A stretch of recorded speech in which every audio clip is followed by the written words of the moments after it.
Ito na po ang nagmamahal-mahalan. Happy Anev! Yes. What's the secret to long-lasting relationship? Busy si Kim Chu sa kanyang bagong blessings. May bago na naman itong endorsement.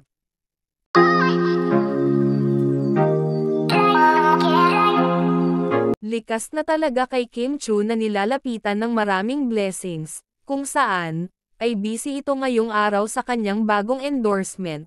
Ang Keratin Hair Treatment Products ay isa sa mga sikat na treatment ng buhok dito sa Pilipinas, at sa ibang lugar. Ito nga ang bagong endorsement ni Kim Chu.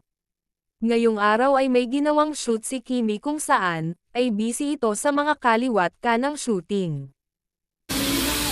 Ito na po ang nagmamahal-mahalan. Happy Anev! Yes. What's the secret to long-lasting relationship? Samantala, speaking of mahal-mahalan ay nag-post din si Kimi ng sa kanila ni Paulo kung saan, ay kuha ang buong video sa kanilang pagjogging sa Canada. Makikita nga ang dalawa, na effort habang kinukunan nila ang isa't isa habang tumatakbo. Bakas naman sa mukha ng dalawa, lalong-lalo na kay Kim Chu na sobrang nang enjoy sila sa kanilang free time na magkasama ng sila lang dalawa.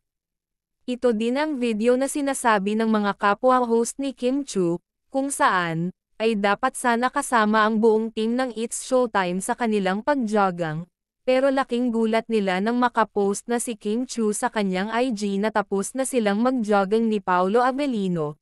Nagsolo daw ang dalawa, sa kanilang pagjogging, siguro ay tulog pa ang buong team ng It's Showtime kaya sila na lang dalawa ni Paulo Avellino ang magkasama sa time na yan. Sobrang sweet nilang dalawa talaga.